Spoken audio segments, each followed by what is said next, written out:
like we could possibly be jumping back into the game here, and it looks like we are. So, again, jumping into it, it's only under the 4-minute mark.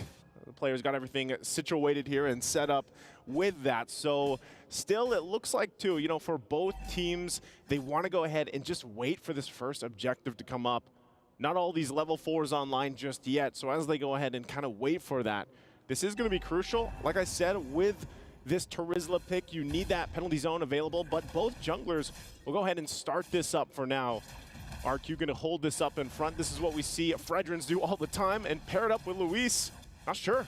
Up top, Takashi doing some damage. Alien, going in for the stuns and right into the first blood. Now, Appraiser's Wrath comboing together with the Retribution. Tienzi will be stunned up earlier by Luis, and he'll be able to walk up and flickers out as well. With the power of nature still there, RRQ AKIRA. That's a turtle traded in for first blood. Yeah, first blood already. And look at this. FIREFLUX Esports actually want to put the pressure further on into the jungle. But I'm not sure if they're going to be able to accomplish much with this. RRQ pushing them back out. So with that, RRQ AKIRA gets the first objective. You know, great for them. But at the same time, the scaling here could start to happen for FIREFLUX Esports if they're not careful in the exchanges. A lot of just back and forth here. Gusta trying to keep Sunshine there. Good damage as well by Luis. There's pure destruction. Not connecting. Gusta still able to evade away from it here. As Sunshine goes for the shove in the bottom lane, trying to go for that gold crab that Luis is holding onto. But so far, Gusta has been losing out on the trade. Sagan, though, trying to go for the astral shot. But will not be able to find it now, only just helping Gusta to get the gold crab, and he will be able to secure it. I think it's what you do, man. You know, you just give that best experience to both gold laners if you can here. But Claude, I would say specifically, really needs that time to build up. Got to get those, you know, 3-4 items, the trinity, if you will, for the Claude to really shine in some of these team fights. Because again, with the lineup that FIREFLUX Esports has, they can actually try to negate a lot of the overloaded damage from a Blazing Duet if they're all positioned correctly. And it's also just a little bit, I guess you have to say, for the entrance from Gusta has to be very crucial and on point. Okay, great echo. Revealing Alien and Rosa. And King walks up just like that, but still very, very slow game here. In the 6-minute, only 1 kill. They're both still looking to go for these trades, and we do take a look. We do have a look here at the in-game equipment, where it's going to be a corrosion scythe rush for the side of Sunshine. It's a bit different for Gusta. He wants to go for the warrior boots first, but both teams are already trying to go for the second turtle of this game. King first onto with Takashi right there. Numanam Lost going to be charged in by Apex. The flicker as well, but he doesn't find it. Good stun over, but King is still able to get the retribution down. Now with a wild charge, stunning 2 members by Luis. That's only a final slash onto King, and Tienzi is caught all alone. Takashi will decide to back away, and RRQ AKIRA, super disciplined, takes the dub and walks off. Very disciplined. Alien, I don't think he's going to really accomplish much. You know, he did get that early kill, but right now for RRQ AKIRA, holding on to those 2 turtles, get the objective, and like you said, discipline route. They know they don't have to fight. They don't need to get these kills right now because, again, when you're talking about power spikes for RRQ AKIRA, they needed time for Gusta to play off. And even Saigon, mid lane, Rosa. Appraiser's Wrath, just a big bonk onto Rosa in the mid lane. Will be their first kill of the game, RRQ AKIRA. All right, now they're on the board, right? They got the objectives, they got a kill. Look at the damage already coming out from Saigon, 1 shot. Wow. Able to take almost half the HP away here. So this could also just be in a way, hold on, get the flicker out. Good maneuvers as well. The penalty zone used up, and it was delayed quite a bit there by the Shield Unity clash, or crash rather. Tienzi not able to really find the value there. Meanwhile, King in the bottom lane wants to go for a little bit of pressure down onto Sunshine. They will be able to do that just with the Astral Echo.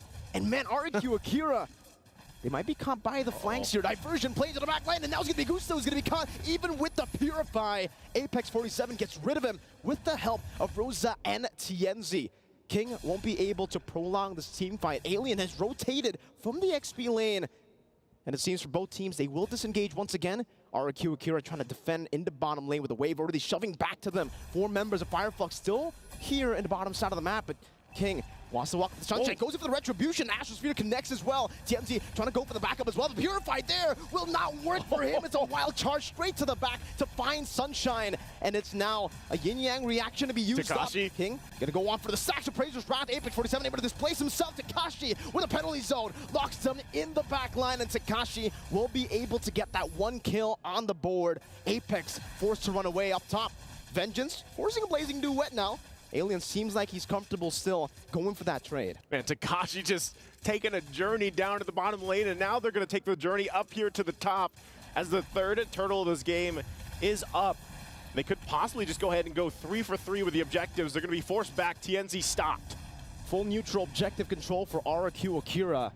And just like we saw in turtle number 1, turtle number 2, they're utilizing the turtles, taking it slow, and then going back.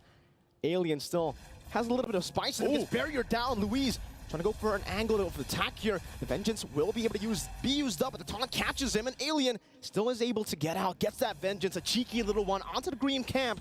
And RRQ AKIRA push the pace now up top, trying to go for the turrets. 3 turtles, 1 big turret for RRQ AKIRA in the first 9 minutes. Yep, you can already see that second item picked up here now for Gusta Lagusta. Has the DHS alongside the Golden Staff. Working on the next one. Meanwhile, Sunshine's still working, but look at this. Luis gets a 2-man wild charge straight into the blazing duet, but the final slash catches them all. Rosa, yin-yang reaction still in the back line, dealing so much damage as Sunshine joins in the fray. Takashi gonna be flanked by Sunshine. It'll only give Rosa some more time to go for a creative angle. Diversion into the back. King gets spotted out, brought back again by the yin-yang reaction into the spears of Sunshine. What a diversion. This is what we were talking about in the draft. As we take a look at the replay here, look at this initiation. RRQ AKIRA wanted to fight here and talk about a Spear of Destruction from Sunshine also to join the fight. And watch as that diversion is going to be used. We don't get a look at it, but it was cut. It cut off the retreat from RRQ AKIRA. Again, FIREFLUX Esports really utilizing this lineup that they have.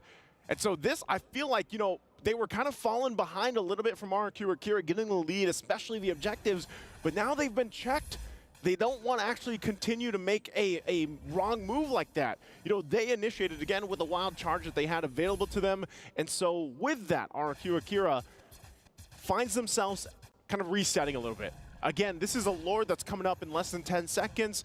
FIREFLUX Esports is in a position now because of that last exchange, that last fight. They're good to fight this off if they want to. And it looks like if they want to get a kill early on before they even commit to this first Lord fight, they could surely do that. They're waiting. Also, Alien is almost going to have that flicker available just a couple seconds. We've seen it time and time before. The R-Lot can start and win a fight just with initiation. But Lord's already going to be started up by King. And you can see that half health. This is what we see all the time with these Fredrin picks, but FIREFLUX Esports will get in position here.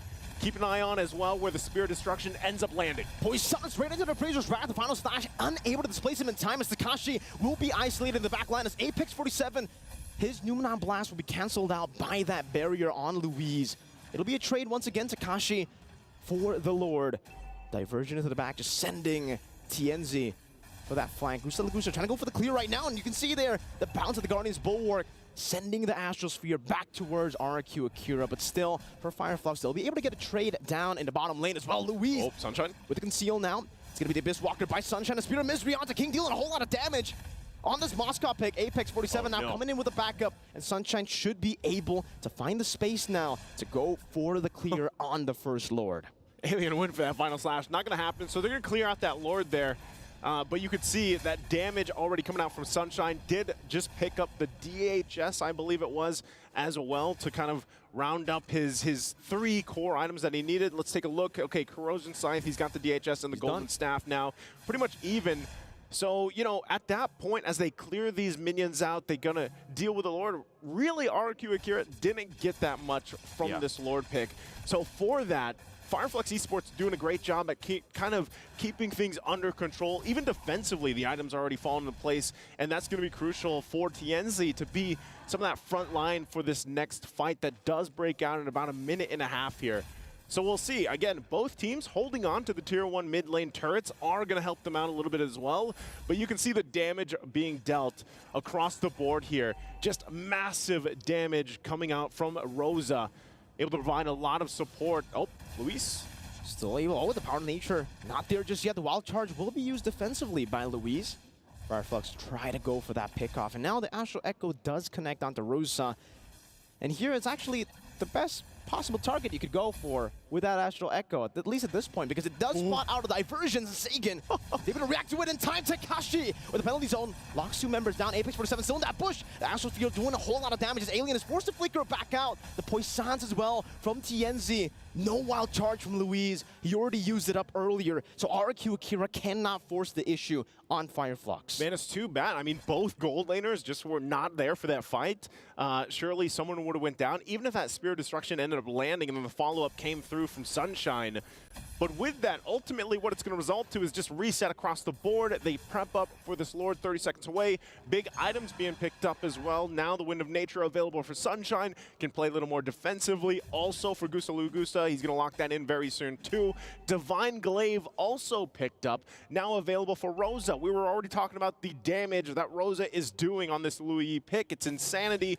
And now with the Divine Glaive, it's going to hurt even more. So RRQ AKIRA, they kind of have to be conscious of that, right? Because diversion play and then the whole interaction, I forgot what Wolf called it, the double vacuum. Yeah. Double vacuum, that yin and yang effect. Also on the other side, you can see RRQ AKIRA. They've got the immortality locked in now, a glowing wand for Saigon.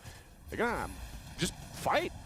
They're able to bait out now. The wild charge from Louise. Spear of Destruction does connect to the backline. Sunshine takes it. Sagan forced back instantly. The not last able to connect onto King, but it's just King now. It's a penalty zone. Locks 4 members down. So Gusta Lagusta doing for some more damage, but the Guardian's Bulwark turns all of the damage back towards them right as Rosa is still there to dish out the free damage with the yin-yang reaction, the dispersions, and the rotations. A bit too much for RRQ AKIRA to handle. We have not mentioned Apex 47's name too much just yet, but man, that was a Numeron Blast setup with the flicker. We're gonna take a look at the replay here. Great response. This is already after it happened.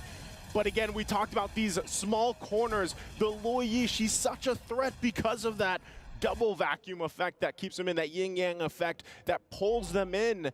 And it's so hard for RRQ AKIRA to play against that when they're in these tight areas. So as they kind of try to retreat, it's, you know, they're almost trying to retreat to their death. So at this point, FIREFLUX Esports now has the Lord on their side. This one definitely will be working it down on that bottom side, trying to get that tier 2 down.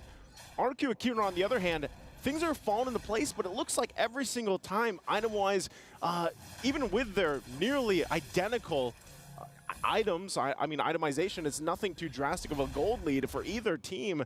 They're having a hard time fighting. And if you look at just the lineup here, that's probably the big case of it. Gusta Lagusta has not had an opportunity yet to really use this Claude for an entry point with the Blazing Duet. And FIREFLUX Esports, on the other hand, even if Sunshine isn't there, they have good fighting potential because, like we talked about with Rosa, and now we get some Malefic Roar online. Diversion. The final slash too, but they're unable to find it. Wild charge by Louise, straight onto Rosa, caught in the Appraiser's Wrath too, as Takashi swings the hammer down. Sunshine now joining the fight with the Spear of Destruction, as Alien deals with Takashi in the backline, but King gets a 3-man taunt straight into the barrier. Apex 47 gonna be trapped and isolated, but still has the Bulwark that's dishing the damage back towards RRQ AKIRA. Now the Spear connecting onto Apex 47, Sunshine with the Spear of Misery catches them right in the wall, but is unable to finish them off. Great kite back from FIREFLUX Esports, but it's also a pretty good shutdown by RRQ. Oh my god, both these teams, the team fighting that they have, man, it's absolutely insane. We're gonna take a look at the replay again. Great diversion, they collapse down, but this time, RRQ AKIRA, with the help of just being in their base on this side, able to just kind of go for the fight and come out on top, but they couldn't get the kills that they were looking for exactly, and Sunshine luckily was there to help them out as well for FIREFLUX Esports. So what it's resulted into is just that tier 2 turret also in that bottom lane. Both teams, you know, holding on to nearly the same amount of pressure when it comes to these itemizations, but the lineup, like I said, with FIREFLUX Esports, so far Sunshine has been really hard to get to. And you can see the damage he's even doing to Luis, man. Once he picked out the Malefic Roar, he's already a huge threat even to Luis, even to Takashi when they try to initiate with this. I mean, look at the damage taken. You know, and Tienzi, like we said, he was getting, he was playing real up front, mid lane. Takashi chain CC, penalties on the cancel of them now blast, but it still goes through and it catches the right to the final slash. Sunshine with a spear of destruction to the back line, now wreaking havoc onto RRQ. AKIRA, 2 members taken down, and the Lord enhanced this time.